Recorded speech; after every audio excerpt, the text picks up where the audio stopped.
everybody. I am in my living room today and we're recording on my computer for a change because I needed a couple of notes for today, so we're going to try this out. But today we're going to talk about our TTC journey thus far. So I guess we should start out at the very beginning, which was way back in elementary school, when I started my period. They were extremely heavy and extremely long, and so I was put on birth control in elementary school. I was towards the end of elementary school. I can't remember. I know I was in Miss Millard's classroom because her classroom was connected to the girls' bathroom. There was a door behind her desk that actually went to the girls' bathroom. You couldn't get through it, and I remember screaming for her. So I know I was in Miss Millard's class, but I'm not really sure what year I had Miss Millard. But anyway.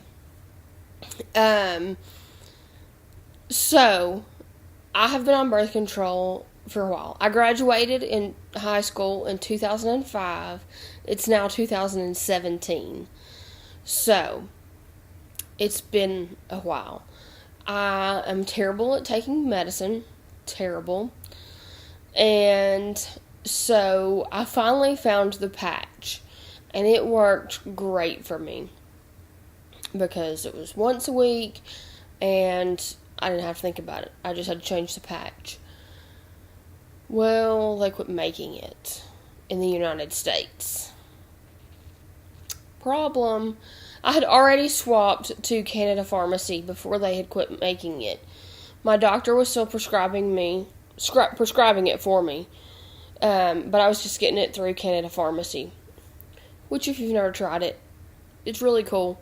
The only thing is you have to order well in advance, because you order it from Canada, this particular one, you order it from Canada, and it ships from Great Britain to the States. But it was a sticker, so I felt comfortable with it. But anyway, so one time I didn't order it in time. And so they were like, well, here, we'll give you a prescription and you can just go here in the States and get it. I went to Walgreens, CVS, a bunch of places, and called a bunch of places, and nobody had it.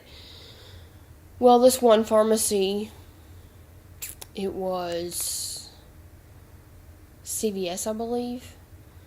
I called them, they were like, yeah, no problem, we can get it. So I went and picked it up, and it was a generic. So I was like, it's a generic. I mean, it'll be fine. It's just a generic. And I had a horrible allergic reaction to it. And so, to the point that I pretty much couldn't walk. So, we got that out of the way. And, well, my regular patches came in, the Ortho Evra. And so, that's my pre-story. So in December of 2016, I decided that I was ready to start trying. My husband had been ready for a while, and so I put him together a box of things to give to him as a gift at Christmas so that he would know that I was ready to start trying. And it didn't make it till Christmas. I'm terrible at secrets. If you know me, you know that. But I'm terrible at secrets. So he got it a couple of days early, and we started on our journey. So, I stopped birth control in December, and May the 11th, let me look at here really quick. May the 11th, I got my first big fat positive, and I was so excited. I really wasn't expecting it, But I was beside myself. It was a Thursday morning, and it was my early day from work, so I didn't have to work all day. And I called work and I said, I know it's my early day, but I'm gonna be late, and I'll just stay over however long I'm late. And they were fine with that. And so I took a test. I just had the internet cheapies. I took a test, and it was just an internet cheapie, so what did it know? So I took another one, and it was also positive, but it was also an internet cheapie, so what did it know? So I had got the plastic cups. I'm going to do another video of everything that was in the box and everything, but that'll come later. I had some plastic cups. Well, I took that plastic cup that had pee in it, and I put it in another cup, and I drove it to Walgreens in town and bought 3 more tests. A regular test, a digital test, and a Bluetooth test. I didn't even know they made those, but apparently they do. So, and tested again in the parking lot of Walgreens. They were also all positive. So I was excited and freaking out, and I was like, what am I going to do? I've got to confirm this because, yes, I had taken 5 tests, but no, I did not believe it. So I'm fairly active with, I wouldn't say fairly active. I am a supporter of our local women's center, and also fairly good friends with some of the people that work there. So I texted one of them and I said, hey, I've got something that I need help with, and please don't tell anybody. Can you help me? And I waited for her to respond before I told her. And I was like, I got a positive this morning. Do you guys do blood work to confirm? And she said, we don't do blood work, but we can confirm. And I said, okay. I said, do you have anything today? And she said, yes, we've got something at 2. Well, I get off at 1, and I knew I was going to be late, so I knew it'd be close, but I was like, that's perfect.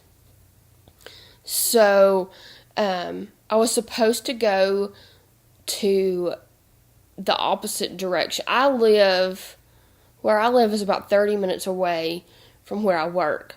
And at the time, my grandfather was in a nursing home / hospice facility, not nursing home, assisted living / hospice, at the time, and I was supposed to go see him, which was an additional 30 minutes past work, so it was an hour. So I texted my mom, and I was like, hey, I have to come back home before I come up there to see y'all. And she was like, I'm here. Is there anything that I can get for you? And I was like, I can't tell her. So I was like, no, I have to meet somebody. So, which wasn't a lie. I was meeting somebody. I went to the appointment, and they did test number 6, and it was still positive. And so I was so excited. And I had card class that night, a Stampin' Up! Class that I was actually hosting that night, that I had to bring dinner for. So this May the 11th was a blur. And I went up to see my mom and my grandfather, and I didn't stay long because I didn't want to say anything, but I wanted to go see him, which I'm glad I did, because that was really the last time that my grandfather was aware enough to interact. I mean, he interacted after that, but I'm not sure that he fully understood, with the exception of one time. But anyway, so I came back down off the mountain where they were, and I stopped at the Walmart, and I just ran in and grabbed gift box, cloth diapers. I couldn't find them. I don't shop at Walmart. I have a beef with Walmart. I'm trying to get over it, but I don't shop at Walmart. So I didn't know where the tissue paper was, so I just grabbed cloth diapers for the tissue paper, and I got an outfit, and so I could throw something together to show James.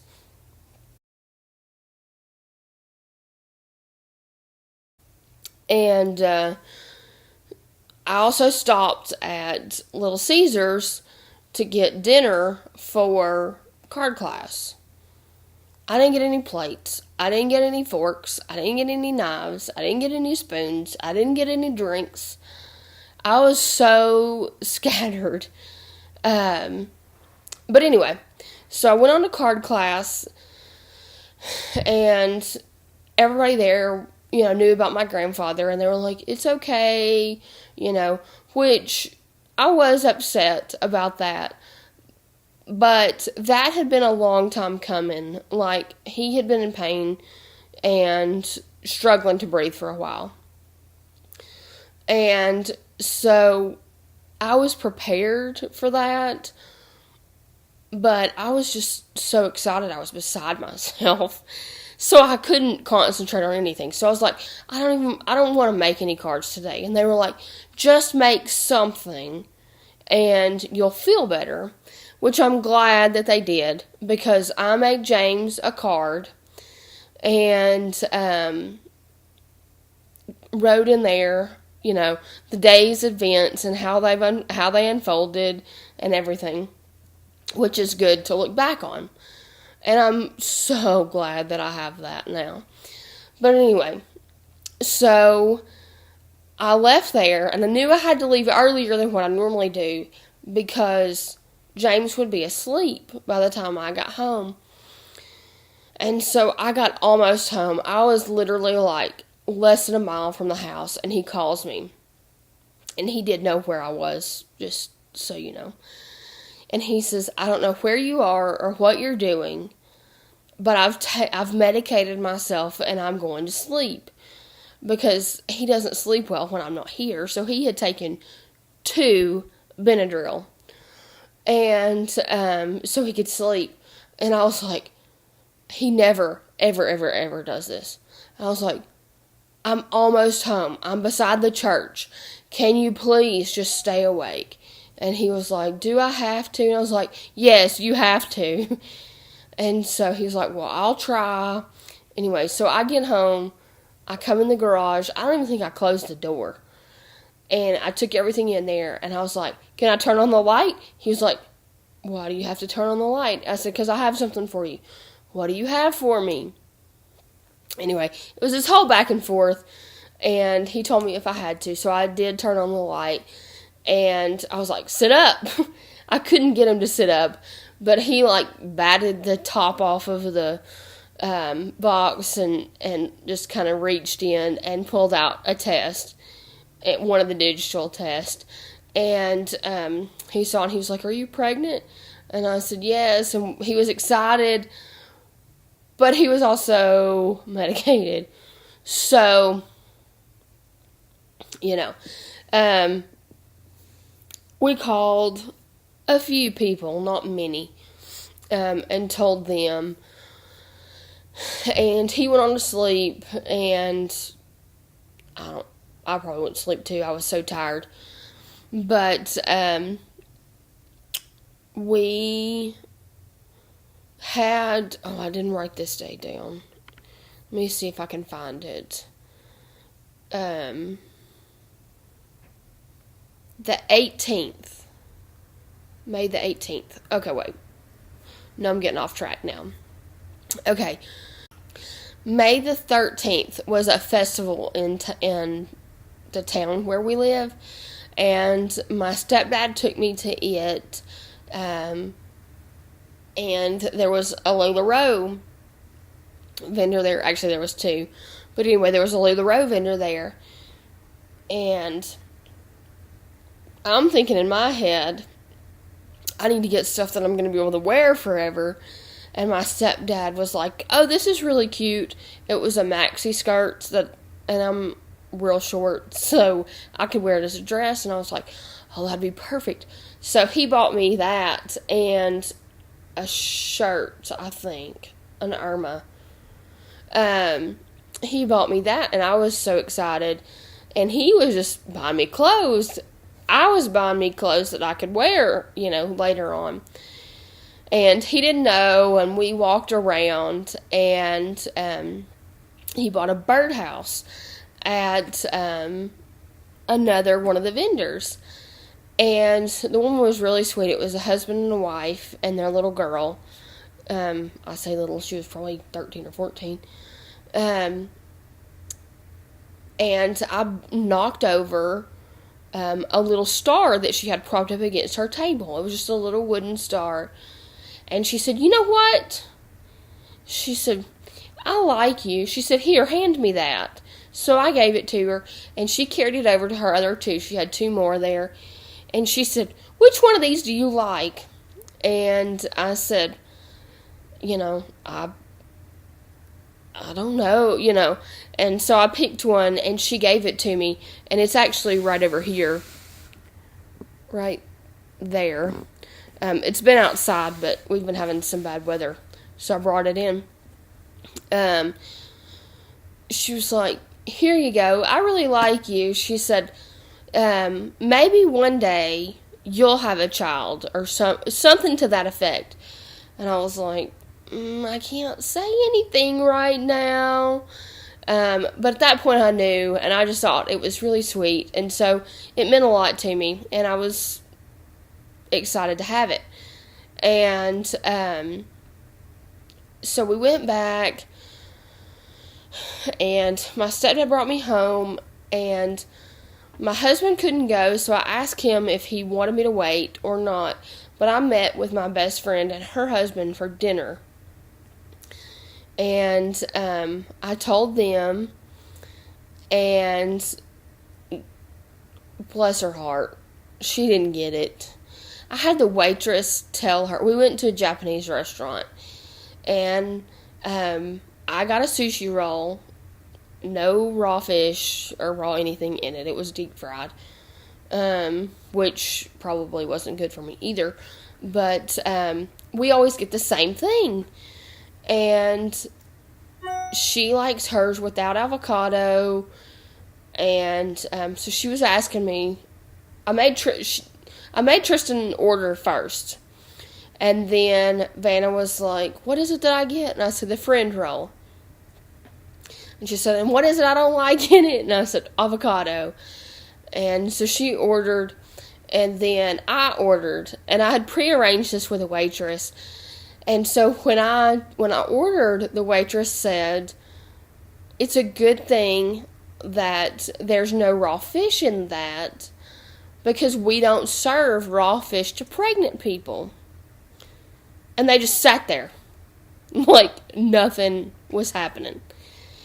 And the waitress stood there waiting on them, and she's like, I don't think they heard me. I said, I don't either. And she said, I said, it's a good thing that there's no raw fish in there, because we don't serve that to pregnant people. And Vanna was like, oh, okay. She thought that the waitress was telling her that she was pregnant.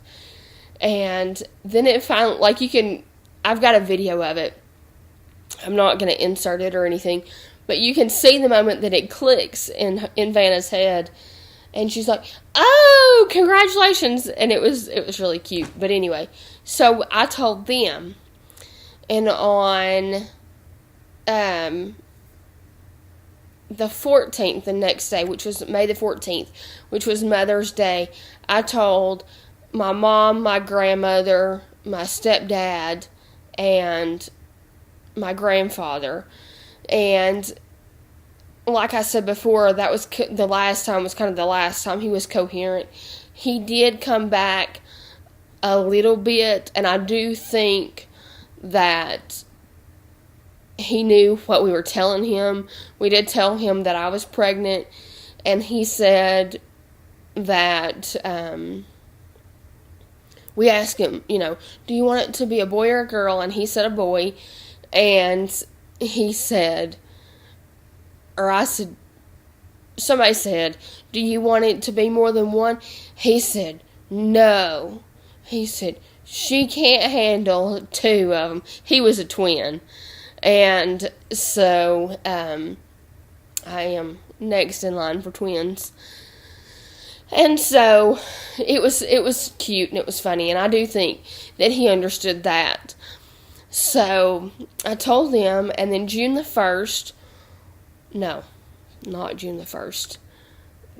May the 18th, which was that next Thursday, I had my first ultrasound.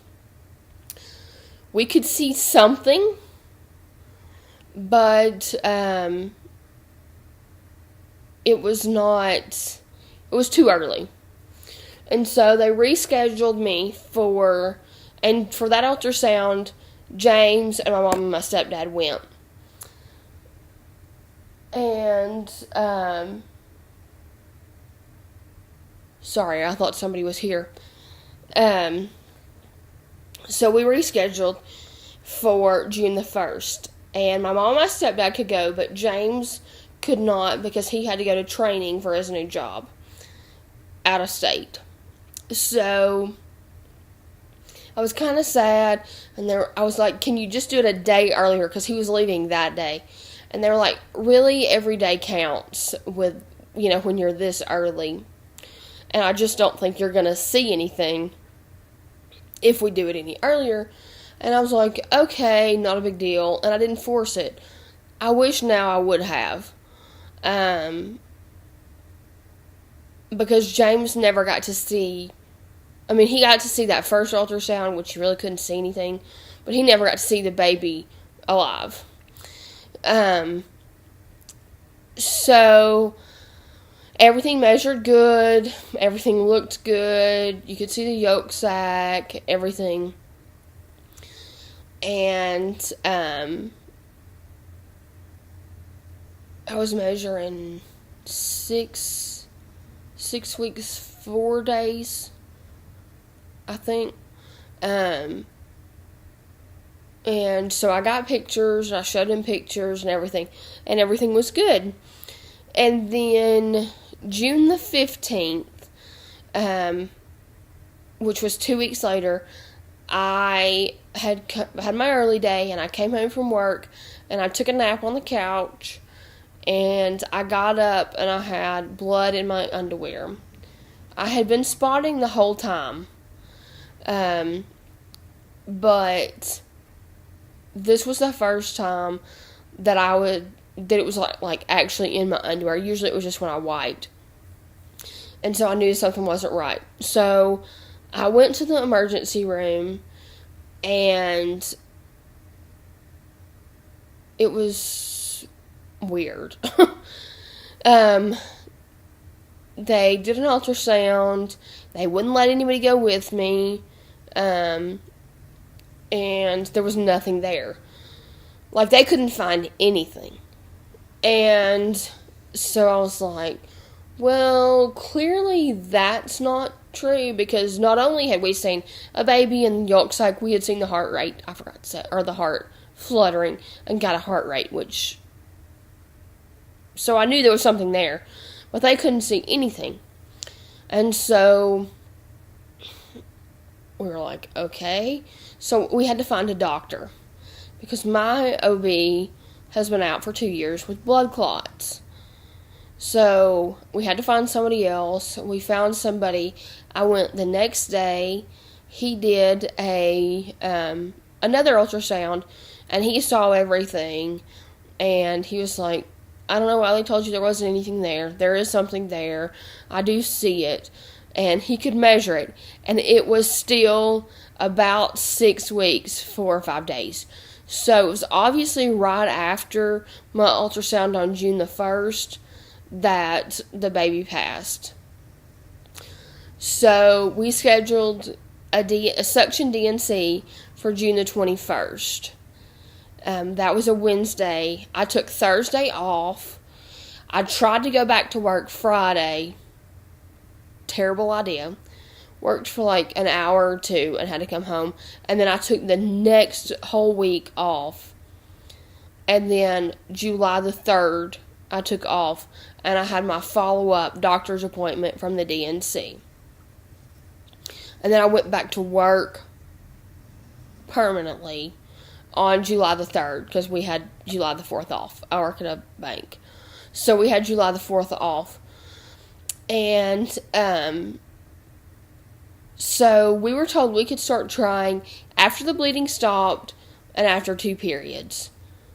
And the bleeding stopped fairly quickly. I was actually kind of surprised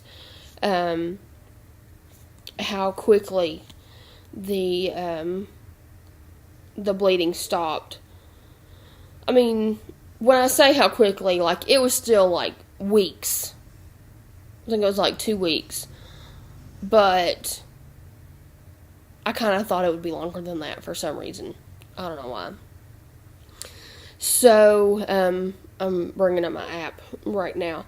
So, I got my first period after the D&C on July the 22nd. Is that to that? Yeah. July the 22nd. And that lasted from July the 22nd to July the 27th. And according to my app, I ovulated sometime between August the 4th through August the 10th. I did not use ovulation strips that cycle. And I had my second period started July the 23rd and ended Sunday, which was July the 27th. So we are now officially in the clear to start trying again. And that is the journey thus far. Sorry, this was kind of a long video, but I just wanted it to kind of look back on for my own self, and just so other people know that, you know, they're not alone. So if you have any questions for me, if you have anything you want to see or me to talk about, or if you want me to go into detail on anything else, just let me know. I am fairly new to this whole process, so I'm not quite sure what to talk about all the time in these videos, but I do want to document it. And I do know one other video I'm going to make is I'm going to try to put back together everything that was in James's Christmas present that I gave him before Christmas because I couldn't wait, and show y'all all that and kind of talk about it. And I've got a couple of other things since then. So, yeah. That is all that I have for now, and I hope you guys have a great day, and I'll see you guys next time. Bye for now.